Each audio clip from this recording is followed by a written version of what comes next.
So, do you guys know who Dave Chappelle is? Do you guys like Dave Chappelle or not? Those of you familiar with him? Yeah, all right. He can be rough around the edges at times. But back in November of 2020, he was the guest, the host of Saturday Night Live, and this was during the pandemic still, and this was right after the election. And he had some political things to say, but he said something about COVID. And when he said this thing about COVID on Saturday Night Live, because I have a messed up brain, I immediately thought regression analysis.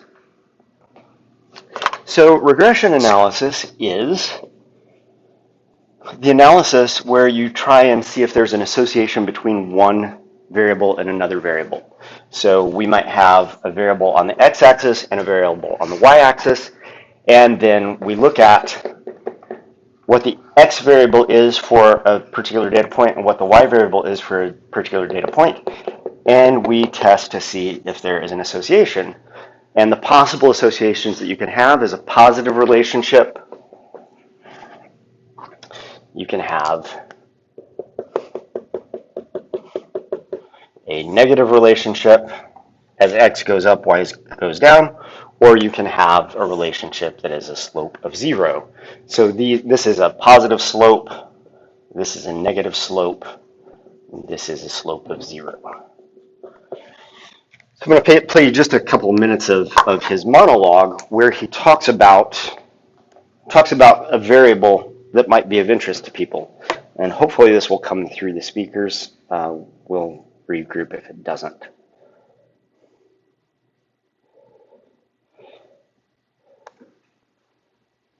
Of course it's not coming through the speakers because I have my headphones on.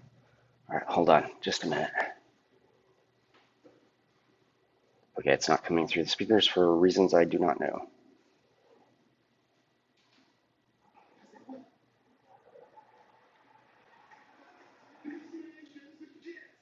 Stop, go back.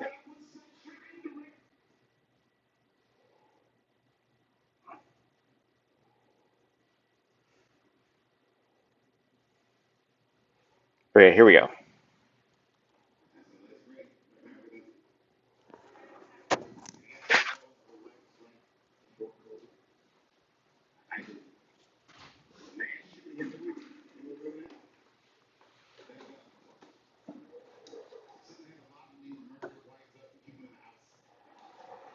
So he's talking about COVID and he's talking about mass shootings.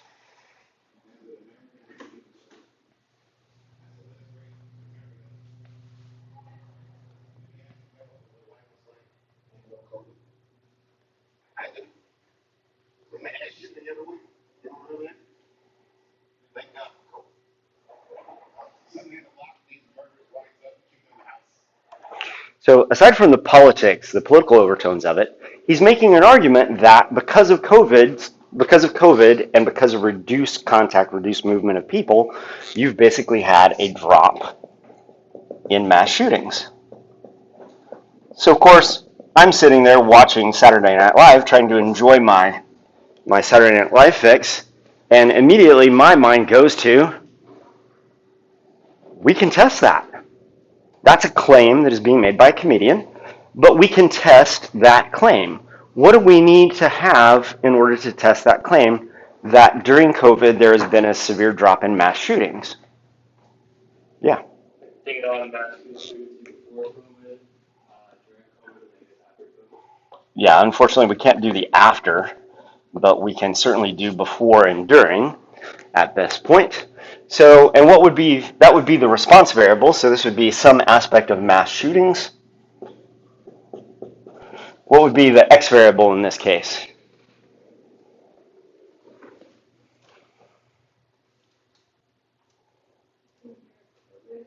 Yeah, you could just have time. 1982, 1983, 1984. Where would we go to get data like this?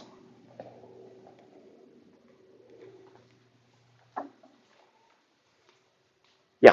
I assume that the U.S. government or something keeps statistics on mass shootings. Oh, yeah. Of course they do. The Department of Justice has a database. There are also all kinds of nonprofits that keep data on this, but you can actually just go to the Department of Justice's website, and when you go there, you will find that different people define mass shootings in different ways. I'm going to stick with the way in which the Department of Justice defines a mass shooting. A mass shooting is a mass shooting where at least 4 people were wounded or more. And so here we have the data. So these data are on the Moodle site, so you can go and peruse these data yourself. I'm not going to ask you to code along with me or anything else. I'm just using this as an example, as an entry into the data set. So what we have here is a bunch of data from a government database, and it starts back in 1982, and I've got the number of mass shootings that were recorded that year, the number of people killed, the number of people injured. Oh, I guess the Department of Justice is 3 or more. The killed per incident, the population size, and then I've taken the population size and I've standardized these so that they're counts per million and the number of people killed per million. And I have that data all the way through 2021, so it's as complete a data set as I could put together at the time. And so we can actually test this idea, whether mass shootings have been increasing over time, and then we can test the idea whether or not they declined during COVID. So let's just go down. We'll run a linear regression, and what we find is that year is a significant predictor of mass shootings. It's got a positive slope, so mass shootings have been going up over time, and it's statistically significant. Needless to say, there's a lot of variability in the data, and this is just the number of mass shootings. So let's make a graph, and this is what the graph looks like. And so you can see that there is a linear trend as we go from 1982 to the current situation. This has been trending upwards. What do you notice about this figure? Yeah, the distance from the variable, from the point to the line, is the residual in this case. And in 2020, the residual was really, really negative, meaning that it's really far away from the general trend. And this is what residuals tell us. It would be considered an outlier. If these 2 data points weren't here, this slope would actually be much higher than it is. This slope is actually being pulled down by those data points. So even if we just look at the number of mass shootings that occurred, those mass shootings have actually decreased during COVID, probably because we were in less contact with one another during those time periods. We could also look at this by the number of people killed. We look at this, and the number of people killed has gone up over time. Once again, the slope value is positive, but the slope value is positive and larger than the number killed. So when we look at the results for the number of mass shootings, the slope is 0.165. When we look at the slope value for the number of people killed, it's 1.3. So the number of people killed is increasing at a faster rate than the actual number of shootings, which indicates that the number of shootings is increasing, but the damage inflicted by those is actually increasing over time. Each mass shooting is killing more people than it used to nowadays. Once again, we can make a graph of this, and once again, you see that some mass shootings are very bad. This is the Las Vegas shooting here, but once again, you see that 20 and 21, once again, these are really pretty low outliers. If you were to get rid of these 2 outliers, this slope would be even steeper than it currently is. We can do this with the scaled data, with the data that is corrected for population size. What do you suspect you're going to see? Similar patterns or different patterns? Yeah, it's going to be similar because population growth isn't very high in the United States, so population isn't changing very much over the course of this data, so we should probably expect to see similar results when we look at The number of people killed per incident actually is going to be relatively flat, although it's slightly ticked up, but it's not significantly so. But the number per capita, number of people, the number of mass shootings per capita is going up, although it's not going up very fast. Let's look at the data. But once again, you still see 2020 and 2021 as severe negative outliers, and then the number of people killed per million is also a positive slope. And once again, when you look at it, 2020 and 2021 are deviations from the general trend. So one of the arguments that I've tried to make to you guys over the course of the semester is that you can use statistics to interrogate any set of numbers, whether those are numbers coming from a politician, whether those are numbers coming from a comedian, etc. You can use statistical analysis to gain insight into whether or not those people are actually telling the truth. And just let me tell you this, people lie all the time. The native state of human beings is to lie. Some lies are white lies, some lies are big lies, some lies are small lies. We are a species that tends towards deception. But one of the nice things about data is data can sometimes cut through that. Mass shootings are something that I know people are concerned about. Well, we gather data as a country on mass shootings, and we can interrogate those data and say, are those data doing one thing versus doing another thing? Chappelle argues that mass shootings were getting high and then they dropped during COVID. We can actually assess that quantitatively. And in this case, we would use regression to do that. And that's a tool that is a useful tool in your toolkit. So that is what we will study for the next 3 days. Questions about mass shootings?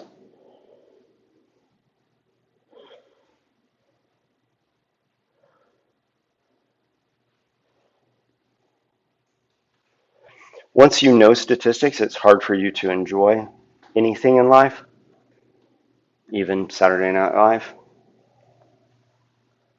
So regression.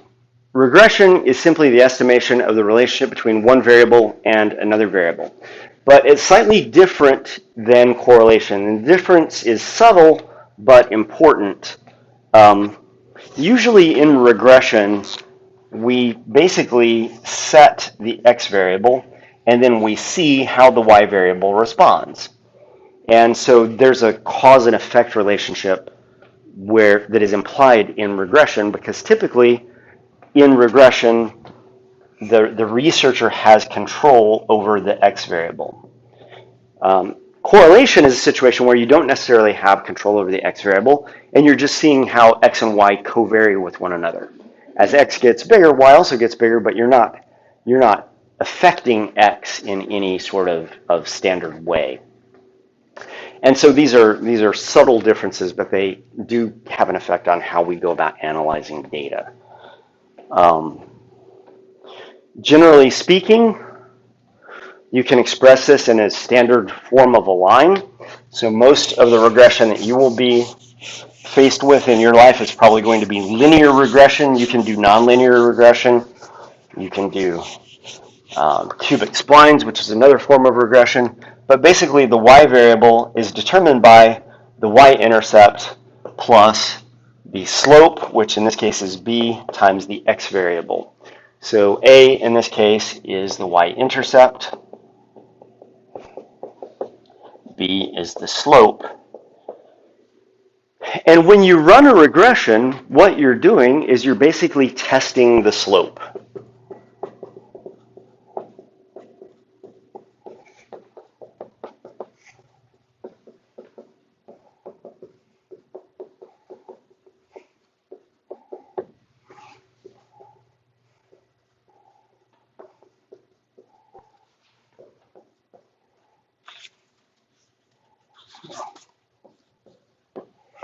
So the null hypothesis, if you will, is the slope of 0.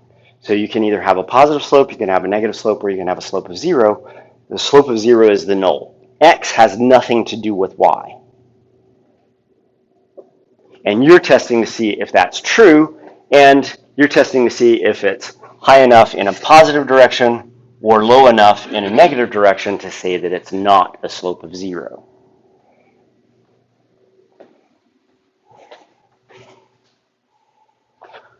So normally what you're going to be asked to do typically is what we call a model 1 regression. This is the situation that I described earlier, where the person in charge of the data collection has some control over the x variable. You alter the x variable, and then you look to see how y responds to that alteration.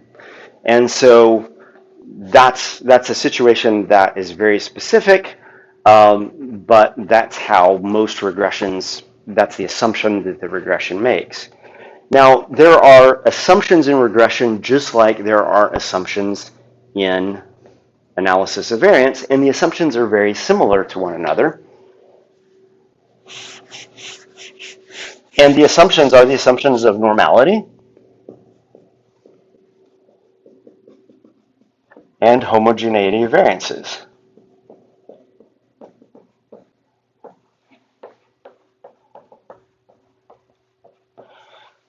But the nature or the way in which we test these is very different because we're dealing with a regression. So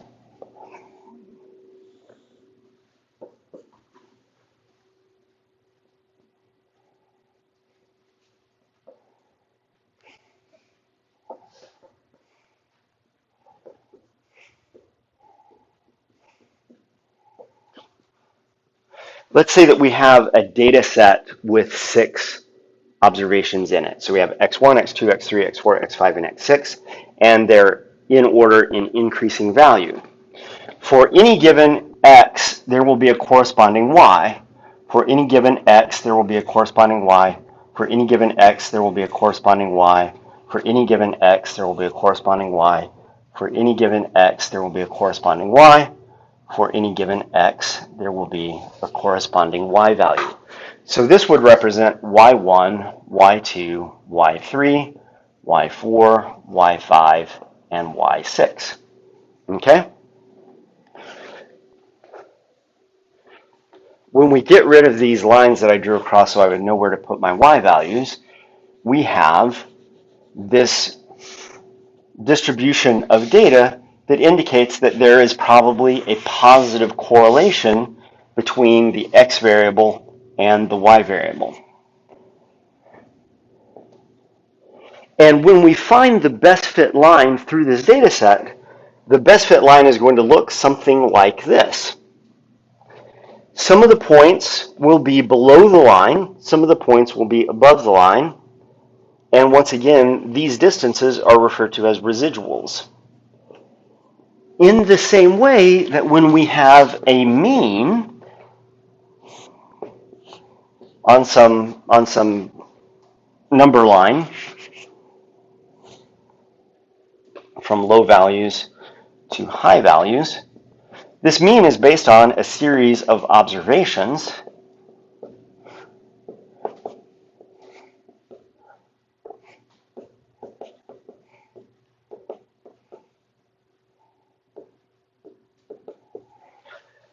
and these things all vary from the mean by some distance. What do we call this distance from the mean to the observation?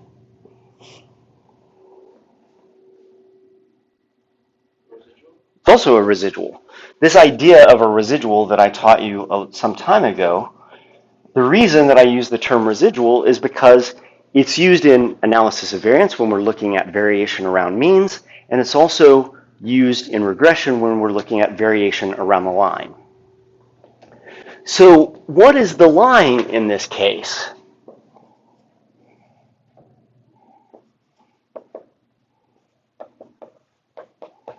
B is the slope of the line, and in this case that slope is positive, but the line itself is simply the running average of the y values as x varies.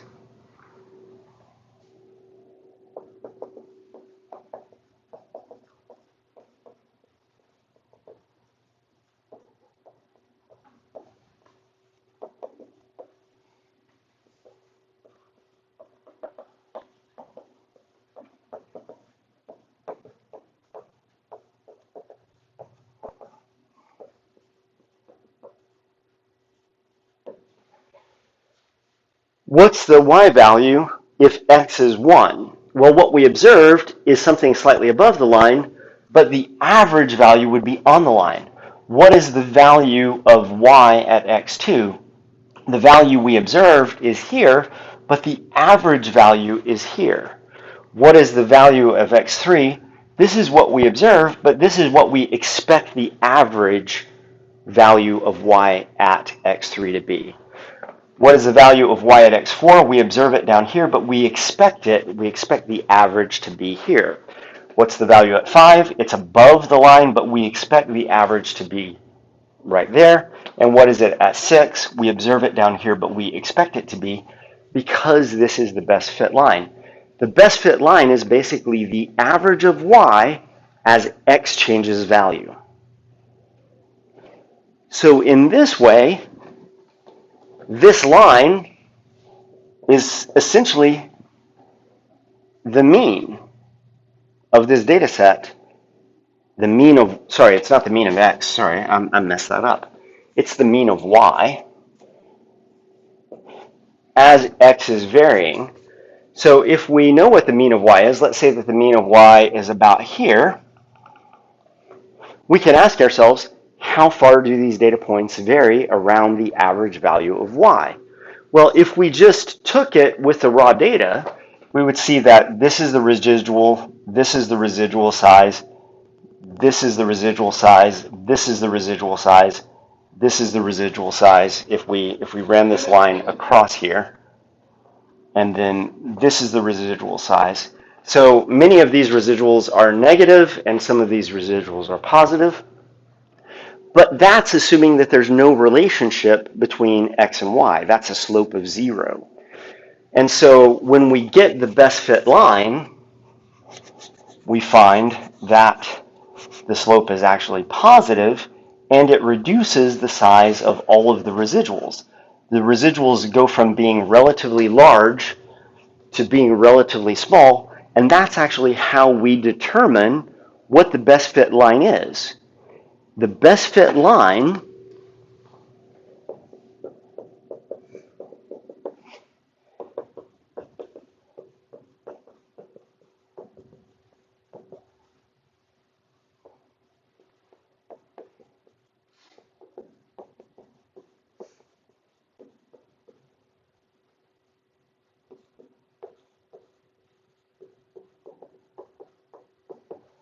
The best fit line is the line that results in the lowest sum squares residual.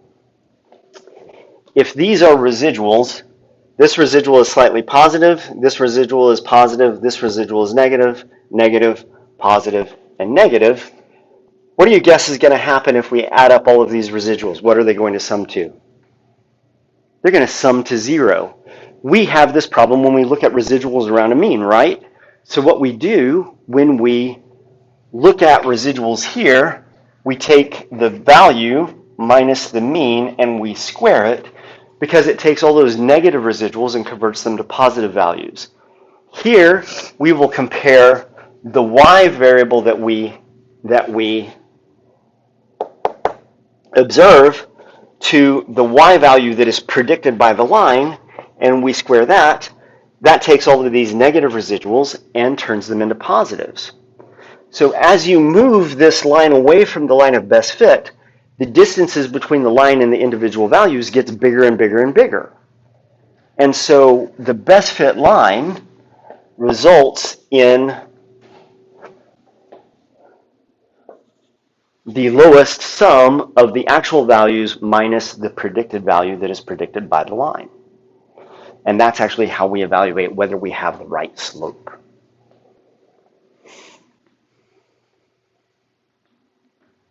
So in this way, regression really isn't hardly any different from analysis of variance. We're still looking at sums of squares. There is a sum of square due to regression. There is a sum of squares due to residual. And there's a sum of squares total.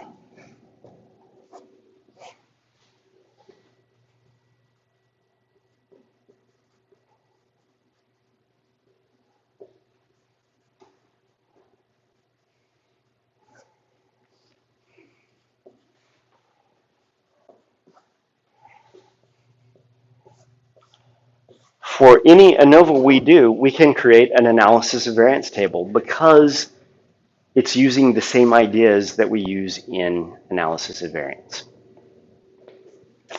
Now,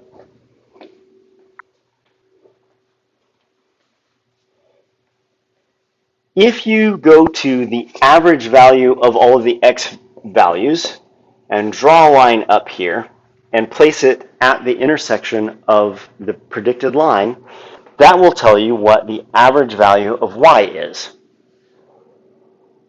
for this data set. Now, if we were to bring all of these data points and scoot them to the mean of x parallel to the slope of the line, we would end up with a cluster of points. And if we look at that cluster of points, the assumption is that that cluster of points would be normally distributed in the y space.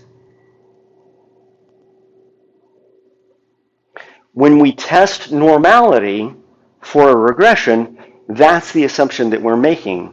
The normality is the normality of residuals around the mean.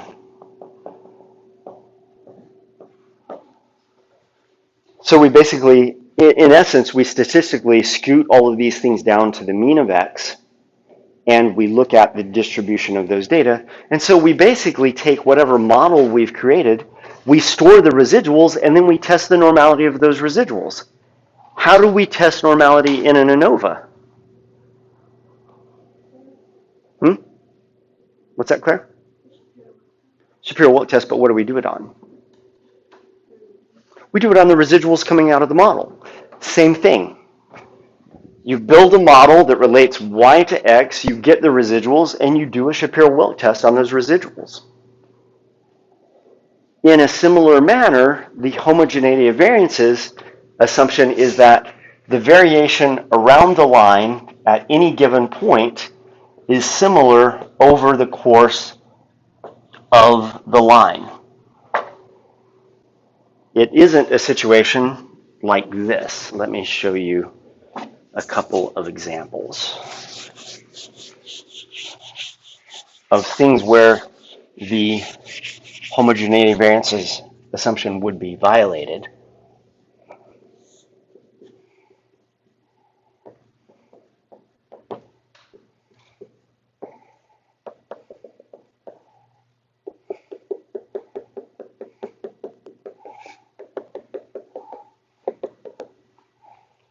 Here's the best fit line through this scatter of points, but you see that at low values of x and low values of y, the variation is relatively low, and as you get to higher values of x, there's more variation in y. This is a non-constant variance as you go across the x variables. So y becomes more variable as x gets high. This violates the equal variances assumption because it should be that variance is the same across all of the x variables. Another way in which you can violate the homogeneity of variances assumption, which is actually pretty common, is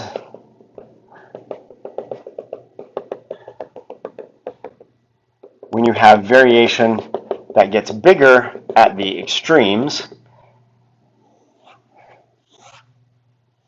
of the distribution of x variables, the y variable is more variable at low x's and at high x's and is less variable in the middle. This is also pretty common, but you could also just as easily have a situation where, although it's less common, where you have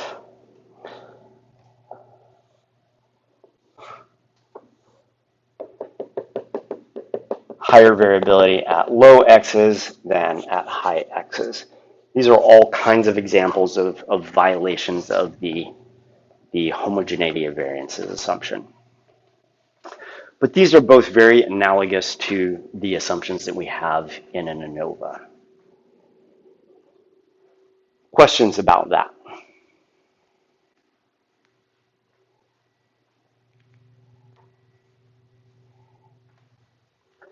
Way back at the beginning of the semester, I gave you sample variance. What's the formula for sample variance?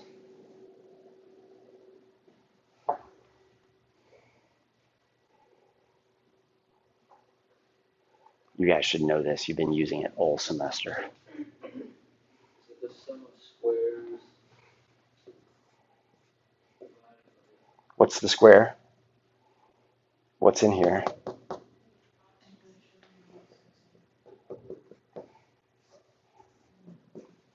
When I first introduced this formula to you, what did I say was the most important part of this formula?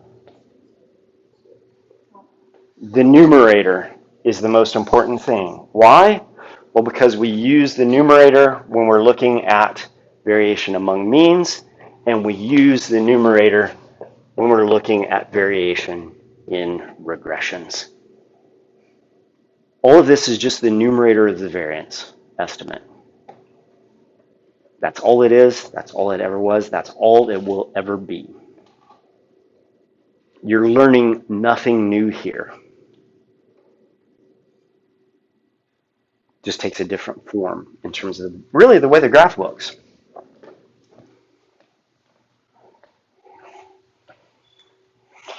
There's a different kind of regression, which we're not going to worry about. I just want to make you aware of it. When you don't have control over x, x can be a random variable and y can be a random variable. You just randomly select x's and you see what y is. We would do this with standard major axis regression, which I'm not going to teach you. Just be aware that it's out there. And if you, what's really weird is that most regressions that people do are actually a model 2 regression, but they almost always analyze them with model 1 regressions. Standard major axis regression is also sometimes referred to in the literature as geometric mean regression. And the way it essentially works is it effectively runs a regression where you regress y on x, and then it runs another regression where you regress x on y, and then the slope is the average of those two slope values, essentially. Because you don't know which one is affecting which. You don't know what the causal nature of that is. So the example that I'm going to use is another biological example. Once again, it's a fairly weird example in that I would never do this experiment, but somebody did do this experiment at some point. So in this situation, researchers got a bunch of flower beetles. Have you guys ever looked in your flower container at your parents' house and you see that there are these little trackways along the glass or along the plastic? That's because flower beetles have gotten into your flour. They naturally occur in flour, and occasionally, if you keep your flour around for a long enough time, there might be eggs in there. Those eggs hatch, and then the larvae grow up and they become little beetles, and they make these little tracks in your flour. One way to control flower beetles is to keep your flour dry. And so these researchers were interested in looking at these flower beetles and how they respond to different levels of relative humidity, which seems like a reasonable kind of question to ask, given that one of the ways that you can keep bugs out of your flour is to keep your flour dry. So on the x-axis is the relative humidity.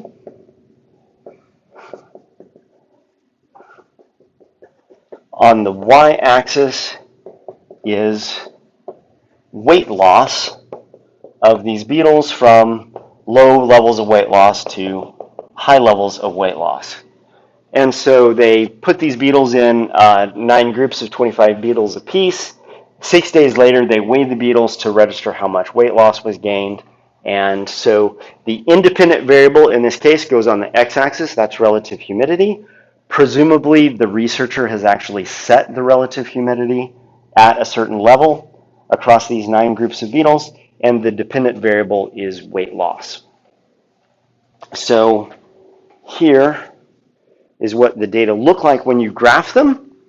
And what you see is that at low relative humidity, The beetles lose a lot of weight. At high levels of relative humidity, they lose less weight. We can actually average up so these are the raw data. We'd actually average up what the X average is and what the average of Y is. And when we do that, we will find the sums and the mean, and the sums and the mean. So the average relative humidity was right at 50% because probably the researcher was controlling this, and the average weight loss was 6.02. So this would be 50.3 and 6.022.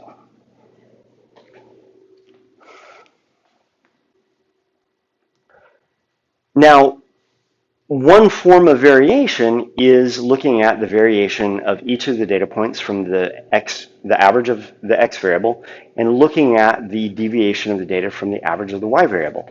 So we can calculate those. So this is where the mean occurs for the X variable. This is the mean of the Y variable, and this assumes that the slope of the line is a slope of 0. Relative humidity doesn't have any effect on mass loss. The mass loss would be 6.022. So we can look at how much variation there is between the value and the predicted mean, assuming a slope of 0, and that tells us what the amount of variation is without accounting for X. So these residuals are very large at the ends and they're smaller in the middle. That generally would indicate that you don't have a best fit line. But we can plot the best fit line, and when you plot the best fit line, you now see that all those residual values are going to be much smaller. And so the way we figure out what the best fit line is by essentially getting the linear model, where this is the slope and this is the Y-intercept. And the slope is found by taking the sum of X and Y divided by the sum of X squared. But let me warn you, this is not X and Y as we normally think of X and Y. In this case, X and Y are deviations from the mean. So when we look at how this actually works out, X is the deviation from the mean of X, Y is the deviation from the mean of Y. So in this column, this is 0 minus 50.38, 12 minus 50.38, and so, what did I do with my computer? So these are actually deviations. It's this for X and it's this for Y. So obviously, this minus that is minus 53.89. Same thing for Y values.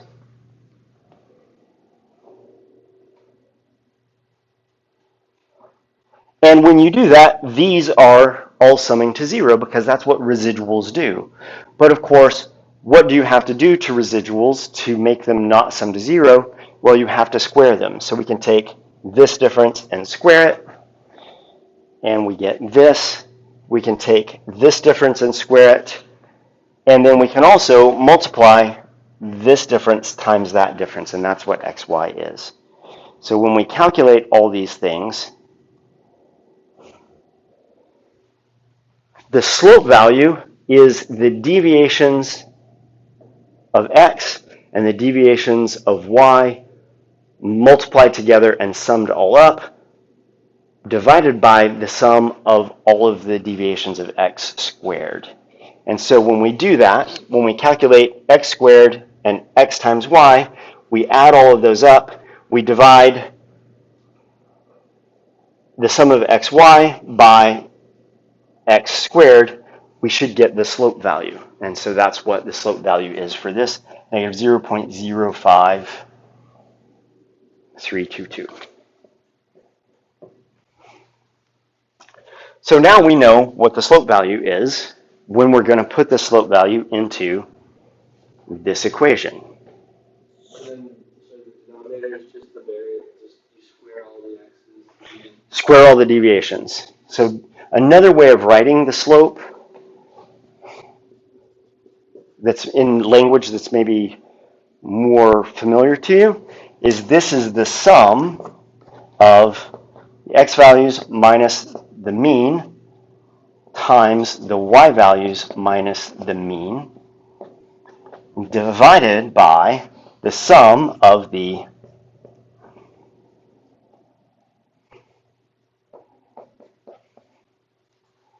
this. This is the same as this.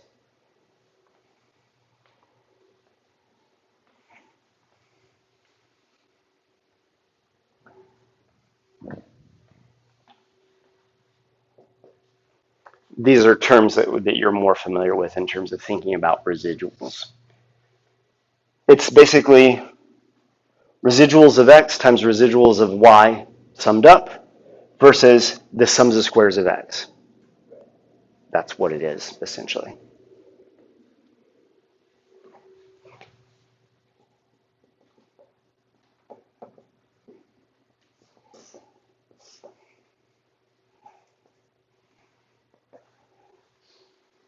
That's another way of thinking about it on the board right there.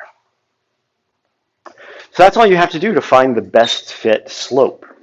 The other thing that you have to find is you have to find the Y-intercept. And the way you find the Y-intercept is by basically taking the average value of y. So let's do it this way. If you want to know what the y-intercept is, you have to just solve for a in this case. So to solve for a in this case, what you do is you subtract bx. Then you're left with y minus bx equals a. Well, the way you find what the y-intercept is you just replace the mean of y and the mean of x into this equation with the slope that you've gotten. So the mean of y is 6.022 minus minus negative 0.05322 times the mean of x, which is 50.3. And when you do that, that should give you the y-intercept. Wait, shouldn't you just also be able to set x to 0? So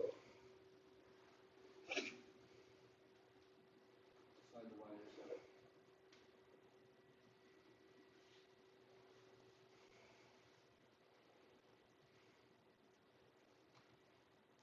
You would have to set,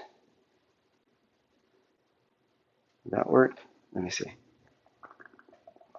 just where the line crosses the y-axis, right? No, because that will just leave you with, so if you take this and say, okay, well, you would have to know what y is at 0. Right. And you don't know what y is at 0 because you don't have an observation on the line at y equals 0. This gives you what that observation would be at 0 because you're using the means. So let's go and look at the data set. What time is it? Okay. So you have a value at 0, so you have an observation at 0, but at this point you don't know what the actual predicted value is at 0 because you actually don't know what the y-intercept is at this point. You would have to be able to measure what the response of weight loss is at 0 without any sort of error, which of course you can't do. If you could do that, you wouldn't be running a regression to begin with.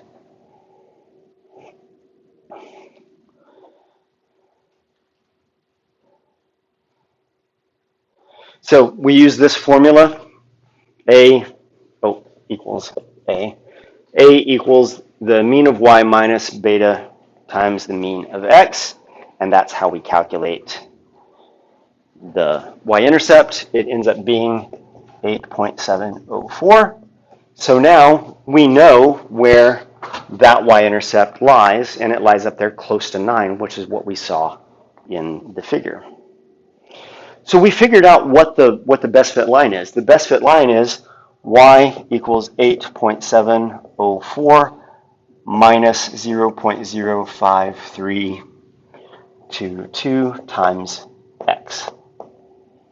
That's the best fit line, and that's the line that's plotted in that figure. But what we don't have yet is we don't have whether or not this slope is significantly different from a slope of 0. And so in order to determine that, what we have to determine is how much variation is accounted for by the linear model that we have. So this is the linear model that we have.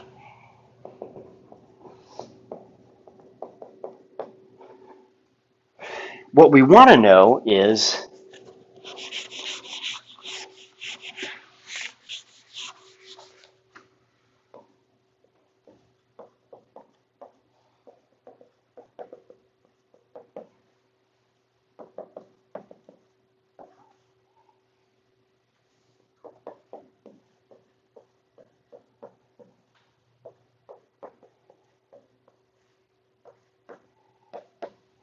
the first thing we want to know is how much variation is there in the y variable if we assume a slope of 0.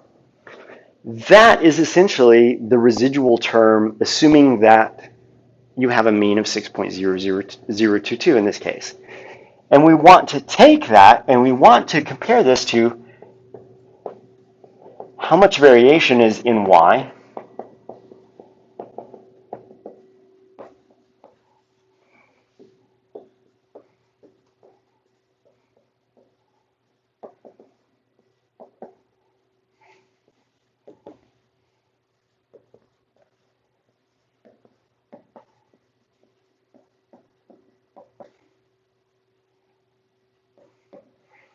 how much variation is in y if we assume that the linear model is the best fit model.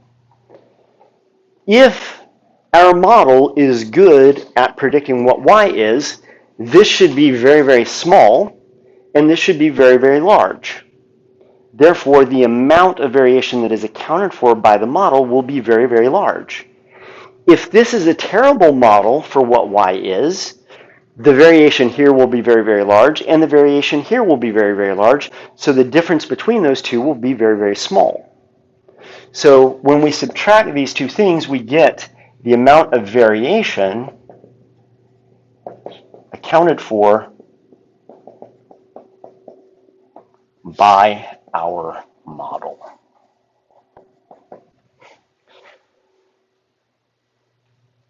It's essentially the difference between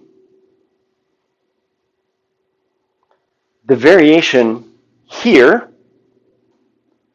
versus the variation in the residuals here. In this case, our model has very small deviations from the line. The points vary very little from the line, so there's very little variation left over that's unexplained when we have this best fit line. So this value down here is going to be very, very small. When we don't have a slope value in our model, the variation is very, very large, so our model actually accounts for a lot of the variation in y. And so this is precisely how we measure it. So the first thing that we need is we need the total variation in y, which is just the residual. So this is the residual variation, but that sums to 0, so we have to square it, just like we would do it if we were doing with the mean. So we can square these deviations, and it adds up to 24.133. This is the total variation around y.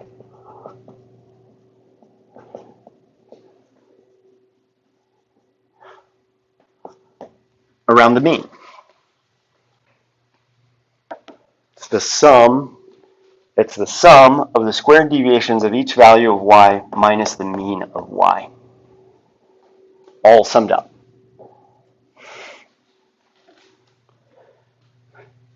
Y hat is the predicted value.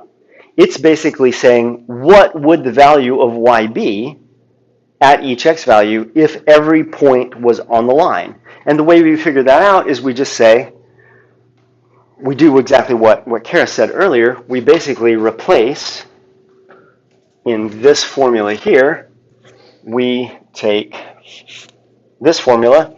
We know that the y-intercept is 6.02. We know that the slope is negative 0.05322 times x. We have our x values. What are our x values? Our x values are 0, 12, 29.5, et cetera, et cetera. We just put 0 in there and we get this, put 12 in there and we do that, 29.5 in there and we do that. And that will give us each point on the line for each of these values. So that's what y hat is. You see that at 0, it's 8.704, which is exactly what we predicted before. And these are those values. Now we want to know, for each of these values, how far is the observation that we made from the predicted value that is predicted by the line? That tells us how much variation there is around the line. So that's what this is. The difference between the actual observation and the predicted value of the line is what goes here. Because we have values that are above the line and below the line, what's going to happen when you sum those all up? They're going to sum to 0, so what do you have to do? You have to square them. What is the variation around the line? The variation around the line is the variation between the actual values that you observed minus the predicted values of the model squared and summed up. And in this case, that's 0.616. This value was 24.131, right?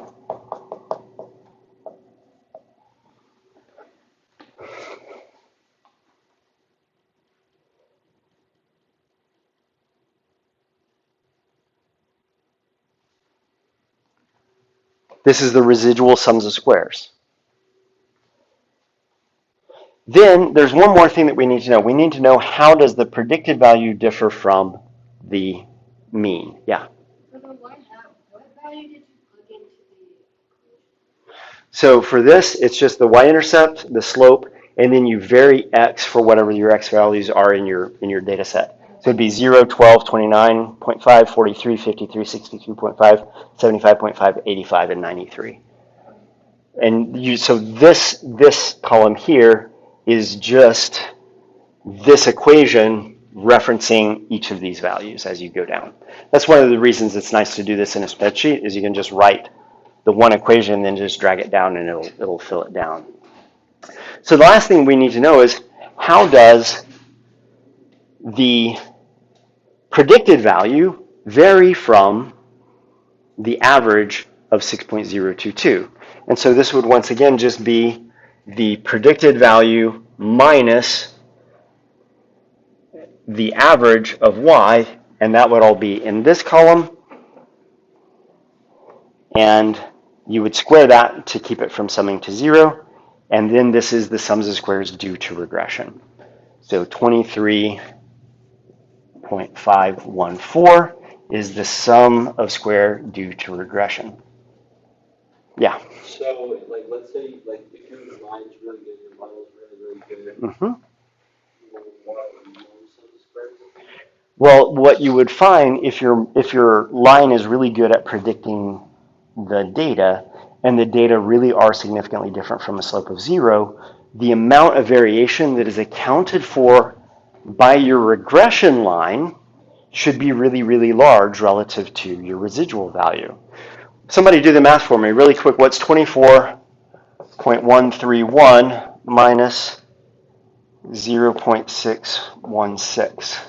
Wait, sorry, I'm not here. So, like, we're saying, like, you want it to be really large? Hang with me for just a minute. I think it'll come clear when we do this math. What'd you get?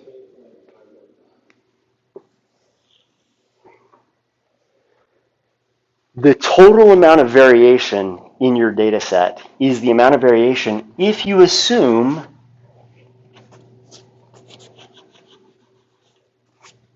a slope of 0. which basically means that the line is just 6.002. So the total variation is how does each variable that you observe differ from the mean of y. That's the total variation in the y space. But then when you fit that best fit line, the variation around that line goes down because it's a best fit line. So the amount of variation that is due to the variation around the predicted line should be really, really tiny if your line is doing a good job. Well, overall is going to be partly dependent on what the scale of your data set is. These are all relative values. So this is the total variation. This is the variation when you have the best fit line. The difference between these two things determines how well your regression is doing a good job. If your regression is doing a not very good job, this value here will be really, really big. This value will be really, really big, so whatever is left over is really small, in which case your line really isn't doing much. So is that clear now? Yep. So you can find this value by doing this, but you can also find this value by just subtracting the total sums of squares, subtracting the sum squares residual from the total sums of squares, which is what this line is, or this column is. And so what we end up with is a standard regression, a standard Anova table, where we have the sums of squares due to the regression model, we have the sums of squares due to the residual, and we have the total sums of squares, which is what we calculated here for the total sums of squares. This is what we calculated here for the sums of squares residual. Sums of squares residual and the amount accounted for by the model equals the sums of squares total. Standard Anova table. Degrees of freedom are based on the data set. So we have 9 values. So the sample size of the whole data set is 9. The degrees of freedom total then is 9 minus 1, which is 8. 1 degree of freedom gets used up to estimate the slope. So the slope will always have a degree of freedom of 1, and then the residual is whatever is left over. So that's pretty easy in this case to calculate. From this, you can generate what the mean squared is, you can generate what the F statistic is, and you can figure out what the P is. So in this case, back to your question, Karis, the amount of variation that is accounted for by the regression line is really, really huge relative to the amount that is left over around the regression line. That difference means that there's a big difference in the mean squared, which is what leads you to this absolutely gigantic F statistic, which then is very, very significant. It's significantly different from a slope of 0. Yep. This isn't all that we have to do with the regression, but this is the beginnings of what you need to do with the regression. So homework for Monday is to take this data set, which is in the folder, the most recent folder that is on the website that has the Beetle data in it, and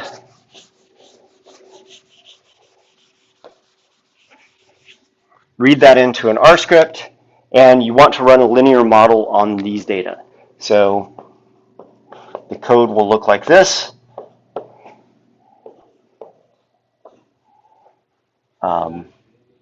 Not the mass shooting day, the one before that. It should be just a folder that just has a data frame in it. Beatles CSV. Yep. And so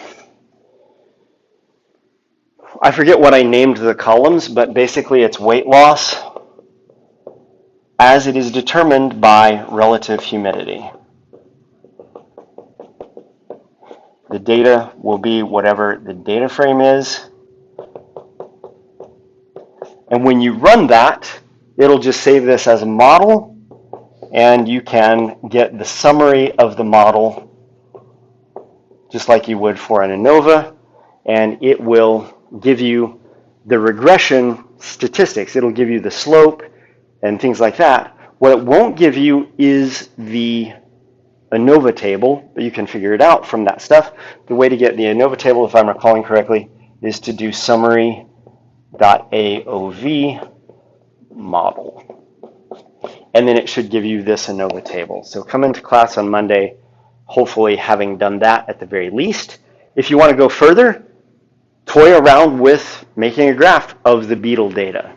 Once again, in ggplot, this is going to be a scatter plot. So the data are going to be whatever your data frame is. You're going to have an aesthetic statement. In this case, the x variable is going to be relative humidity. The y variable is going to be weight loss. Then you're going to have to get it to display points. But there are other things that you might also want it to do.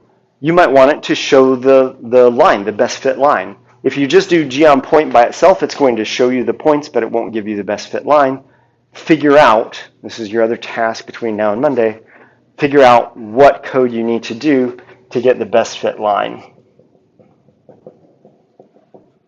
It is not g on best fit line. You can't use your intuition in this case. Just look it up. It's easy enough to find. Okay? All right. Enjoy your weekend. I will see you on Monday. Yeah. I have two questions. Well, I didn't realize that there's a spot to put the report in. That's fine. I've taken care of it. Okay. Yep. Thank you. Sorry. Because you emailed it to me. Oh, was that your only question? I had a question. Yeah, what you got? So, I was kind of working as we were showing it, so I got the graph. And then I was just wondering, like, I was trying to find the. Oh, you're already doing it? You're already doing it. Okay, great. Awesome. I was trying to find the mean of, like, the data set, but, like, I don't even know if I have to do this. Okay, But I so- was just curious, like, how to change it to see these as numbers, because it. Oh, so let me see structure. It should have it. It should automatically have it as numeric. Yeah, it's numeric. It's already done it. You don't have to change So how it. can you find the mean of, like, this column? Oh, or this so you need the mean of the column. So you're trying to get the mean of the entire data frame, so you need the column. So how do you designate a column in a data frame? It's that. What do you put after that? I don't remember. $sign. Oh, And then the column. assign that to something and then Nope. find Nope. mean. So if you just run that, it's giving you the weight losses, right? So now you just want the mean of those weight losses. So that would be, nope. You have to do that. You have to tell it where the data frame is, what data frame it's in. Nope, not that. That $sign weight loss. You're asking for the mean of a particular column. There you go, 6.022 down at the bottom. Yeah. And you can do that with any column. You could do that with relative humidity. Thank You just don't trust my math, do you? You're doing all the math yourself. 50.3? Yeah. Yeah. Okay, yeah. Dr. Kagan, I came in a little late. Did I miss any like housekeeping items by chance? No, you just missed the Dave Chappelle video. Oh. Did you miss the Dave Chappelle video? No. No, Well, okay, you were there. Not the important part. Okay, all right, yeah. All right, yeah.